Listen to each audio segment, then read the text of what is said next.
back to my channel. Today I'm going to be sewing up the new Sunny Tank from Sustainable Cloth Company, and I'm going to be sewing up the basic tank with the Henley version.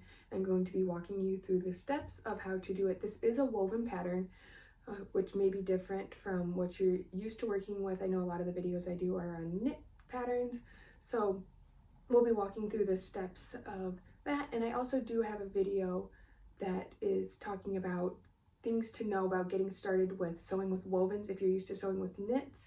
Just a few basic tips and tricks for woven fabrics. But this pattern is relatively simple. The Henley Placket does involve a little bit of preciseness just to make it nice and clean, but I'm going to be walking you through the steps of that. I will also be walking you through how to make your bias tape for the neckline and the sleeves. And there are a few things that I do different than what is written in the instructions.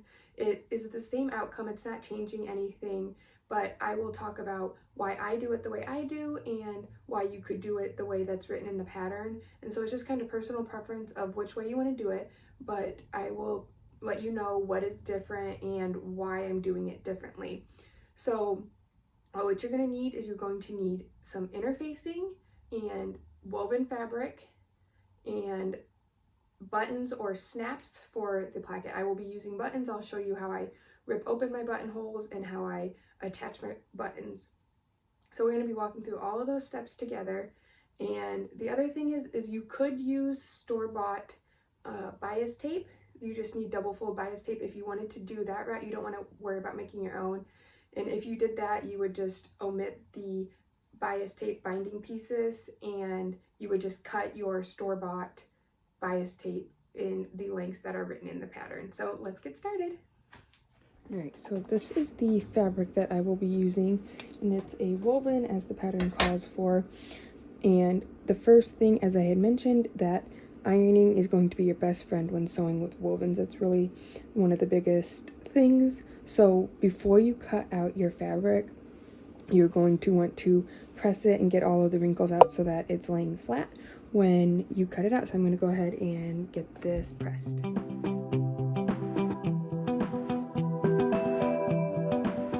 So I got this pressed quickly. I only did, because I only need a little bit of the fabric, so I just saved some time and did basically just that top section. But I am going to, if you have pinking shears, which you can see are these with the kind of jagged edge, these are great for woven, especially if you do not have a serger to finish off the seams, because you're going to have to finish them off with a zigzag stitch. But I like to cut my woven out with pinking shears anyways, especially if it's something, this I don't think is going to fray too bad, but it just kind of helps control the fraying when you're trying to work with it. So I'm going to go ahead and get started cutting these out. And I am doing, as I said, the Henley front. So I know it's kind of hard to see on here, but I'll bring it over to my computer screen real quick so you can see this little arrow here. So what I'm going to do is I'm going to cut this out. I'm going to cut on the dash line because I am doing a shirt instead of a dress. So I'm going to cut on this dash line here, and then I'm going to cut down to that V in order to make the Henley placket.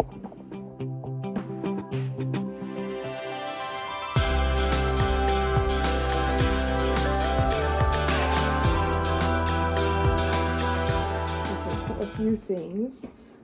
I have my top cut out, and I did forget that V. You want to cut down to the V, and then you do want to cut, you can kind of see here, that V. You want to be very careful with that. This is the secret to making your placket lay flat when you sew it on. So that's the first thing. The second thing is when you cut your placket pieces, you're going to have two placket pieces, and then you also are going to need to cut interfacing for those. And I like to these are a little bit big, but I like to cut them minus my seam allowance so that they're not adding into those seams to make it extra bulky. So you'll cut two plackets and two pieces of interfacing, and then your back. And I wanted to just come and talk about the bias tape. Now you could, if you wanted to, you could go to the store and buy pre-made binding bias tape, you want double fold bias tape, that then you could not have to worry about this. But with that, you are pretty limited on your colors, and there's usually not prints unless you like special order them or order them online. And doing it with a matching just makes it look really nice. It's relatively simple to do. It just takes a little bit of time and more precision with making it. But I wanted to come on and show you the biggest thing with cutting your bias tape. You can see these pattern pieces are already angled on the pattern, and you can't really tell, but right here is the grain line arrow pointing up and down. So these are going to be cut diagonally, and that is to make them really nice. That's why it's called bias tape, because it's cut on the bias. So you do not want to go like this and cut it with like the grain line going parallel to the piece, because it is not going to work correctly for the binding. So you're just going to lay it here. You're going to find that grain line is going up and down, so it's pretty much perpendicular to your selvage here. And so since I am doing the Henley top, I need to cut a neckband, and I am doing a tank top, so I also need to cut the arm binding for the tank top sleeves.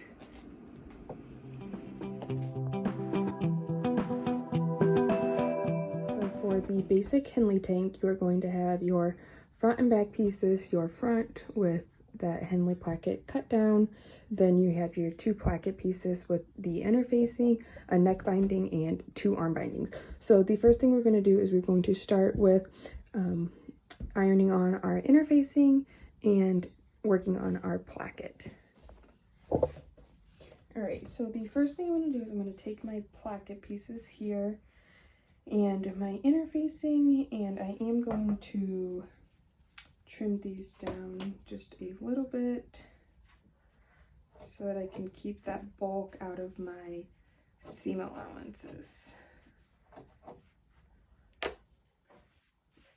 Okay, so you're trimming them down so that there's a little bit of an edge on them, and then we're just going to press those on. So with that, you want to make sure that you had your fusible interfacing, and that's what you are using. And when you are pressing them on, just double check that the gluey side is on the bottom. That's going to stick, because otherwise you will have a very gross sticky mess on your iron if you do it upside down. So you're going to press that on and make sure it's nice and secure. And then what you're going to do is you're going to fold them in half long ways and press down the middle and press those nice and flat so that there's a crease, and you're going to do that on both pieces.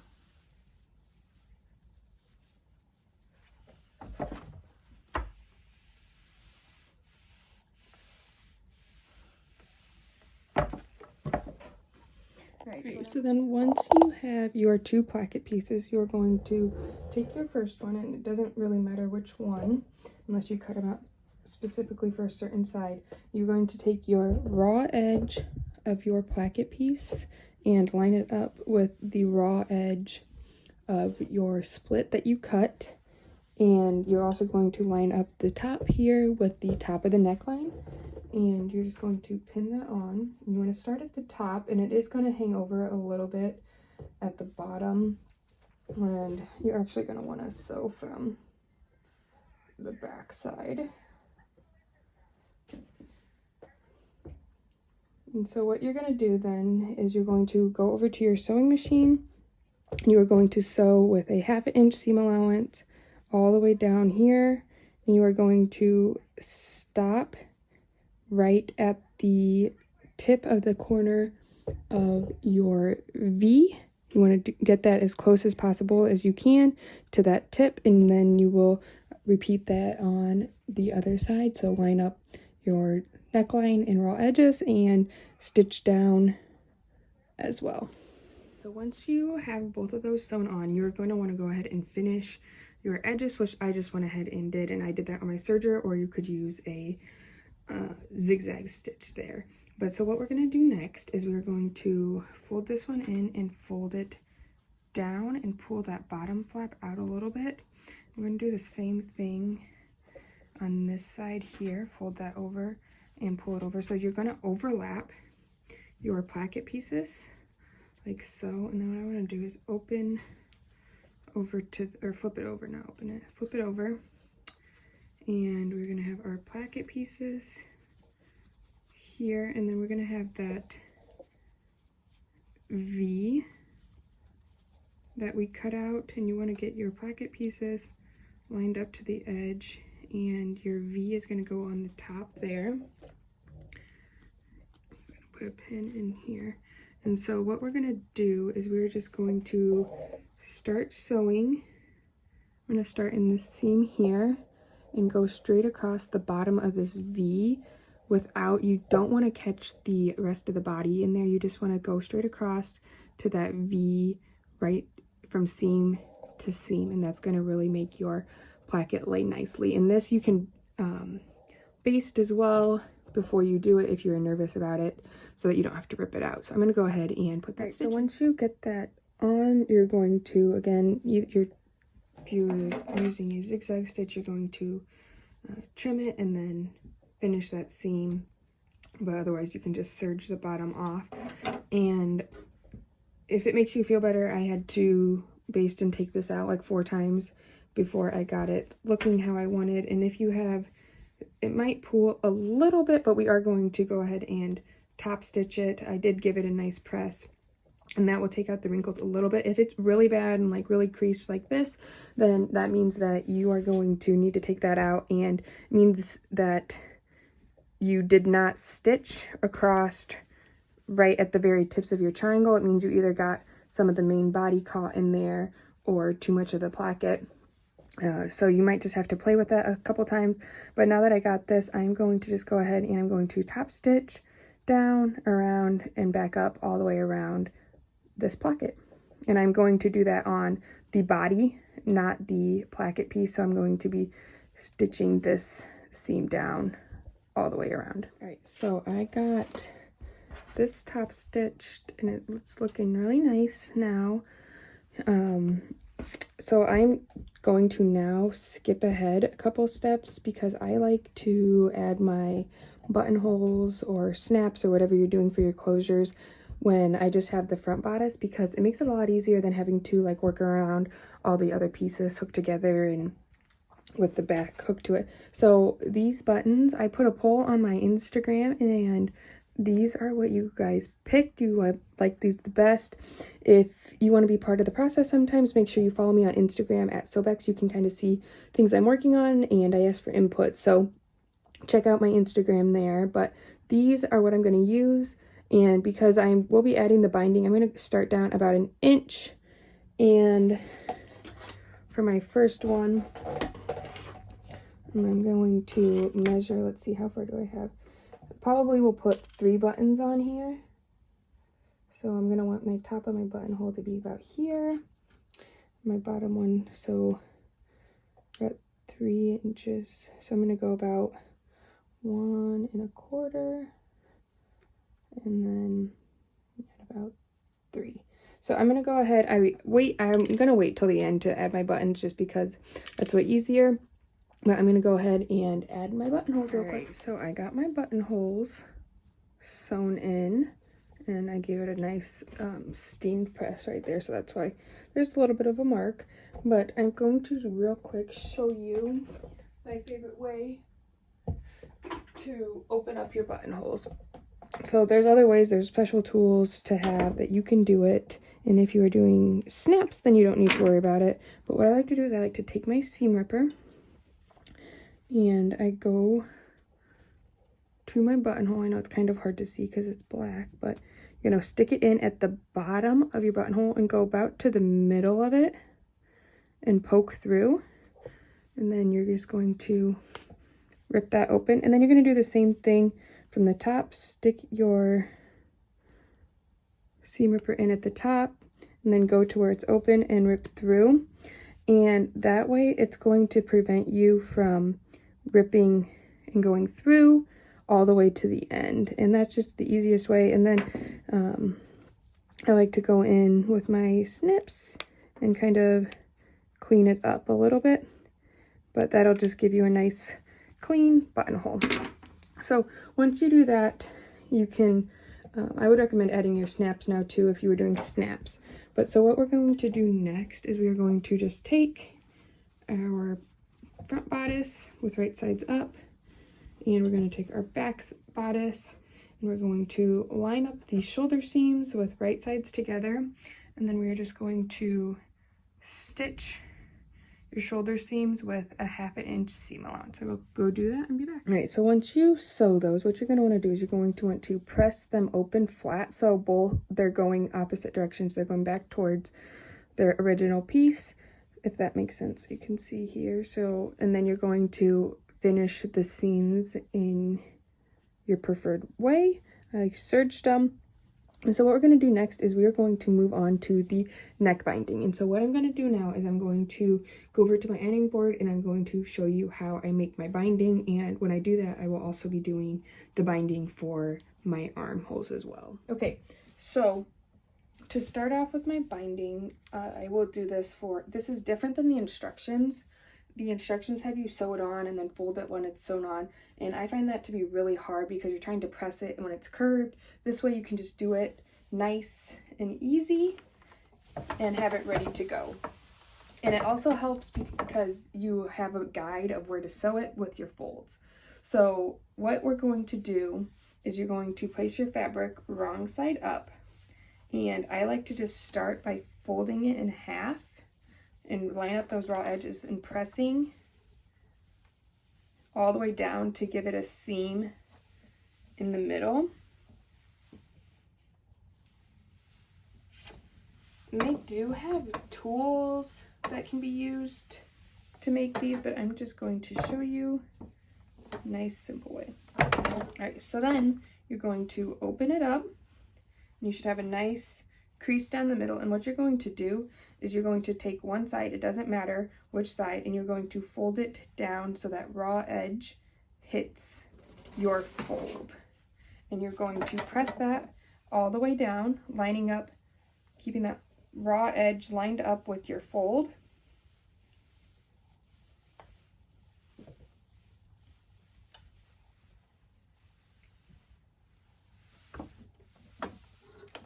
Then you are going to do the exact same thing on the other side, fold it up to the fold. So your raw edges of those, your top and bottom, should be just about touching, not overlapping, but slightly touching. And just again, when you do that, make sure you keep that top piece, your first piece that you folded over, folded down so that it doesn't get messed up when you press over it. Doing this piece, I'm gonna go over that again real quick. My crease didn't stay as well as I would have liked.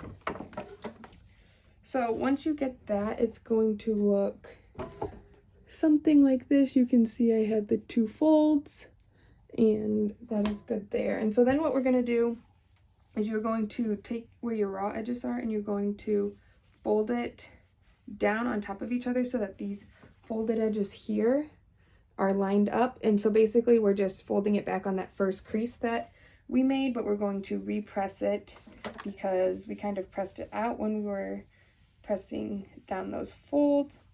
So we're just going to go all the way across and put that crease back in so it folds and lays nicely. And for the neck band,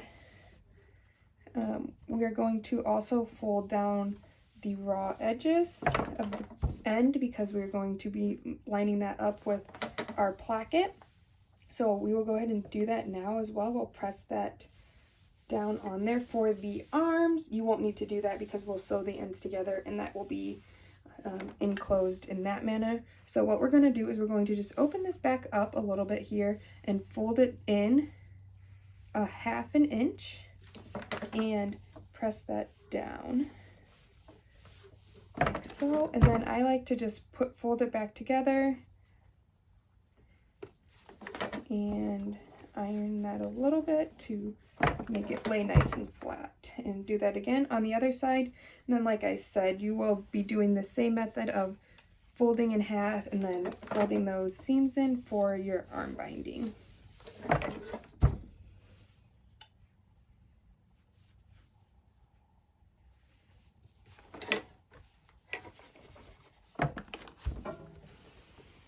So once we have our bias tape made, we are going to use the neck piece, and we are going to take our folded edge here with the right side and line it up with one side of the placket. So you want your folded edge lined up with the edge of your placket.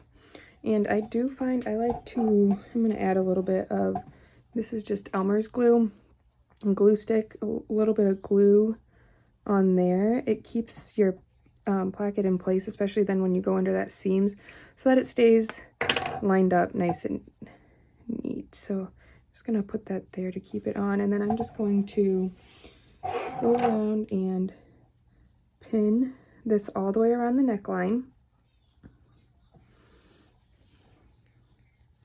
And so when you get to your shoulder seams, you want your seams to stay opposite. That just makes it lay much nicer and flatter. So how we pressed them open, you're going to pin them down open as well. Then you're just going to continue pinning around. You're not going to stretch it, but you're going to just kind of ease it on there around.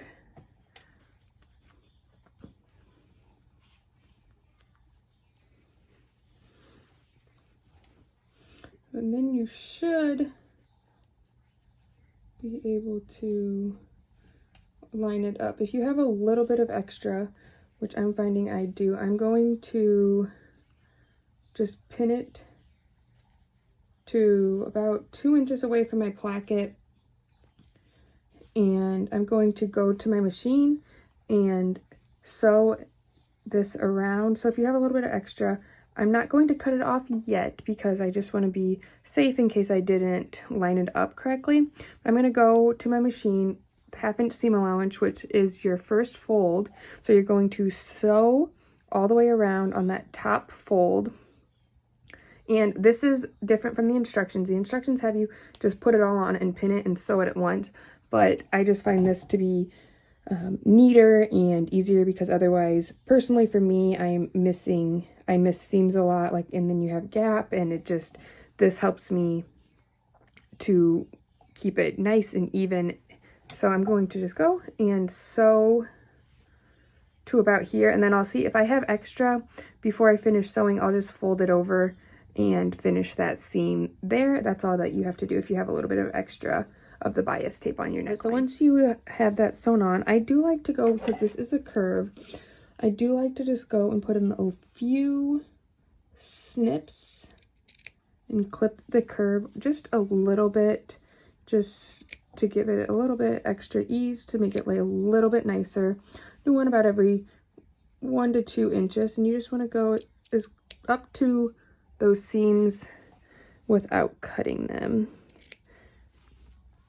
And just do that. And then, so what we're going to do is, I'm going to turn this inside out now, and I'm going to come over and get my pins.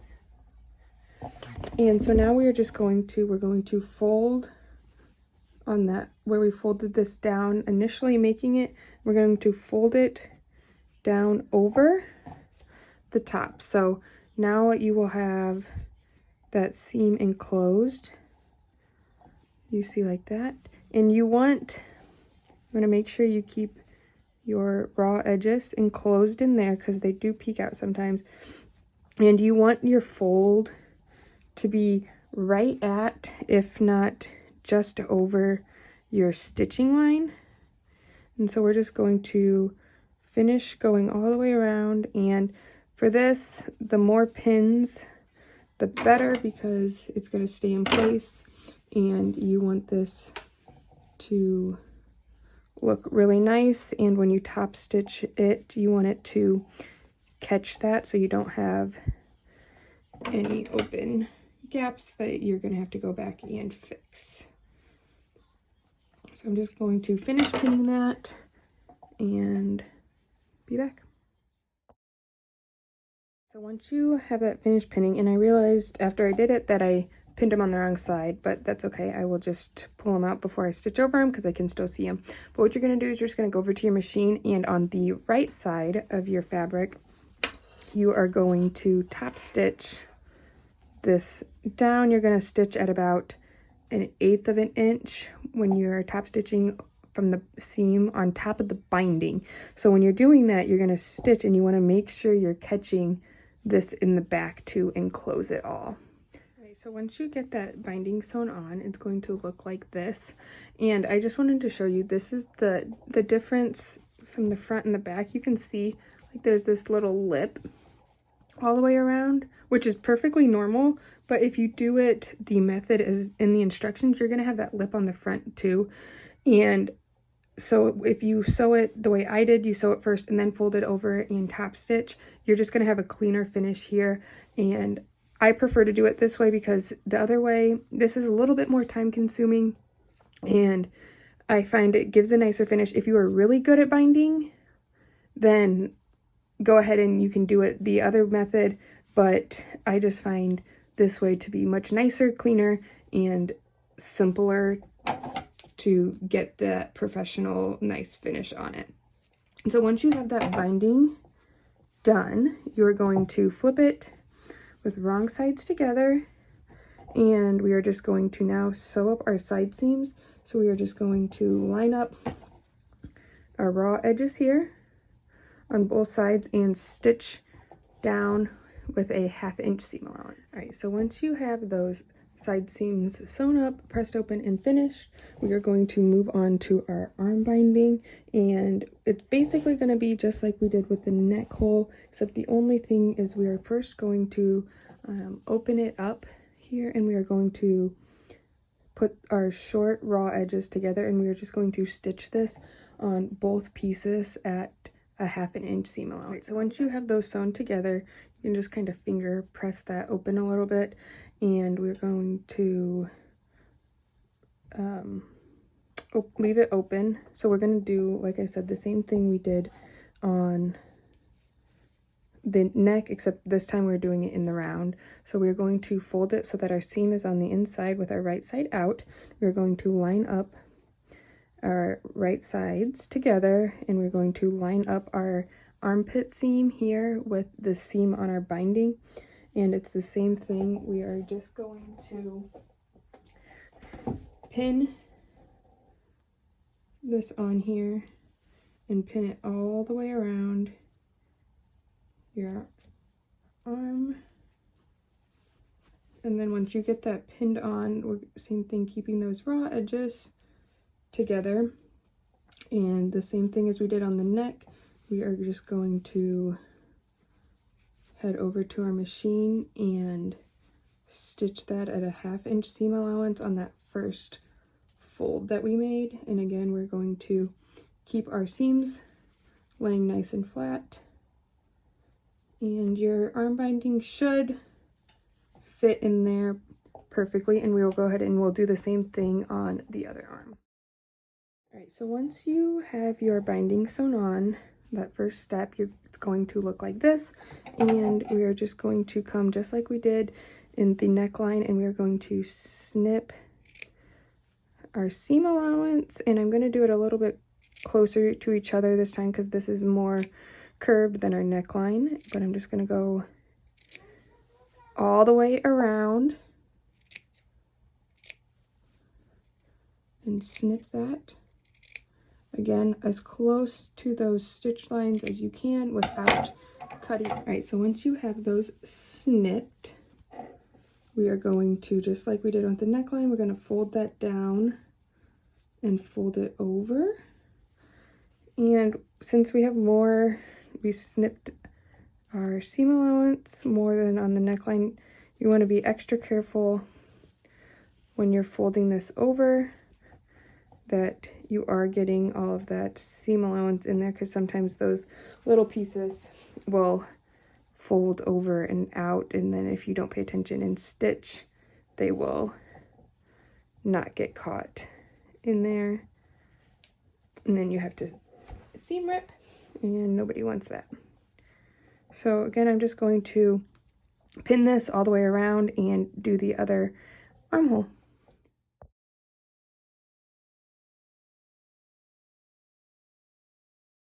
So once you have that pinned on, just like the neckline, we are just going to flip it right side out, and we're going to go over to our machine, and we're just going to top stitch this at about 1/8 of an inch on the binding, and making sure we are catching, see, there's that popped out, catching our back fold in that binding piece. So once you've finished your arm binding, you are just about done. The last thing we have to do is hem, and so what we're going to do is we're going to turn it wrong side out, and the way I prefer to hem woven, which is also what is written in the instructions, is you just take it and you press it up 1/2 inch and then all the way around, and then you're just going to fold it over again and press it up 1/2 inch there, and then you will top stitch along that edge to hem it. The other thing you could do, if you wanted, you could serge the bottom, and then you could just fold it up 1 inch. That just takes away one round of pressing, but it kind of is just preference. But I like to have that nice clean bottom, so I'm going to go ahead and go press this and fold it up and press it again, and then I'm go stitch it, and I'll be back. Once you have that hemmed, you are basically done. If you already added your snaps, then you are completely done. I'll show you here. You can see the outside, my hemline, look how nice that looks, and then the inside, it's nice and enclosed and clean. It just looks really nice. But the last thing I'm going to do is I'm going to add my buttons, and I'm just going to show you real quick how I add my buttons and line them up. So what I do is I line up my placket pieces here, and so once you have hemmed, you can look, I'll show you how nice even that looks, and then on the back it's nice and enclosed and just looks really nice and clean. So if you did your snaps already, then you are done. If you are going to add your buttons, then I am going to be adding mine right here, so you can stay for that. But I'm going to just show you a couple tricks that I like to use when I am attaching my buttons. So the first is I like to take some chalk, or you can use a washable marker or whatever you have, a marking pen. But I like to just line up my placket, then I come over to my buttonholes, and I just kind of wedge it in there and make a line in my buttonhole, so that then when I open up my placket, you can see the markings of where my buttons go. So once I have my marks, what I like to do is, again, I'm going back to my handy dandy glue stick. I'm going to take my buttons, I use 3 buttons, and I'm just going to kind of lather the back, you can see, with that glue stick, and I'm just going to press it on to where I made that mark, nice and centered in my placket, and do that with all 3. And so this just makes it, a lot of times, like, your buttons twist and it gets hard to attach them and keep them straight, so you can just put them on there, and then you don't have to worry about holding the buttons while you're sewing them. I just do this, and then I take my needle and thread and just hand stitch it on.